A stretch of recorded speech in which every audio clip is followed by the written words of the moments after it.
dans les coulisses de ce forum Changer d'air, cette première édition avec Célia Gruson-Daniel. Bonjour Célia.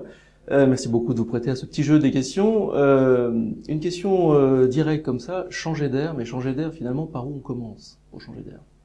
Je pense que ça commence par chaque individu, de se regrouper ensemble et d'essayer de réfléchir qu'est-ce qui va pas aujourd'hui et vers quoi on doit tendre aujourd'hui pour le futur, pour ce qui est le plus adapté.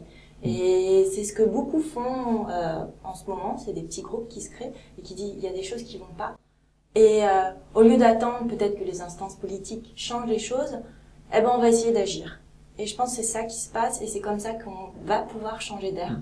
Essayer d'agir et les choses changeront d'elles-mêmes avec cette voie qu'on va construire. Donc à travers des initiatives locales pour les faire remonter et finalement devenir des initiatives globales. Alors, initiatives locales qui se regroupent les unes les autres, c'est-à-dire qu'au niveau géographique, on peut avoir des initiatives locales, mais grâce au web, au numérique, on peut connecter ces différentes initiatives locales et avoir une visibilité aussi, une échelle globale.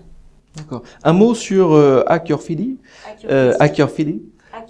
Voilà, je vous laisse le dire, c'est Hacker PhD. Je vous laisse en parler un petit peu.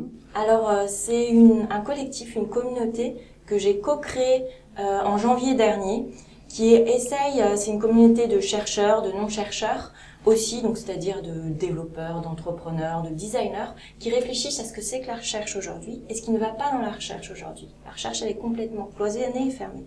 Et on essaye de réfléchir et d'agir aussi pour que de nouvelles pratiques dans la recherche se créent aujourd'hui.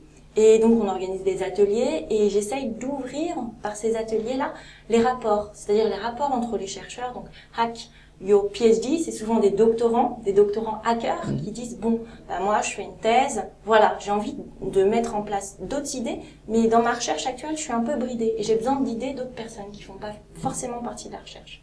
Et c'est de les mettre ensemble et de créer quelque chose, de co-créer quelque chose. C'est dans la lignée du groupe de 10, c'est parfait. Voilà. L'interdisciplinarité, l'intergénérationnel. Voilà, interdisciplinarité, mais aussi pas seulement discipline scientifique, mais toute discipline confondue, tout métier confondu. On s'apporte tous quelque chose, on a tous des connaissances aussi. Peut-être pas des connaissances scientifiques, mais d'autres connaissances de terrain. Et chaque vision aussi un peu différente, nous permet d'évoluer et d'aller plus loin. Merci beaucoup, Célia.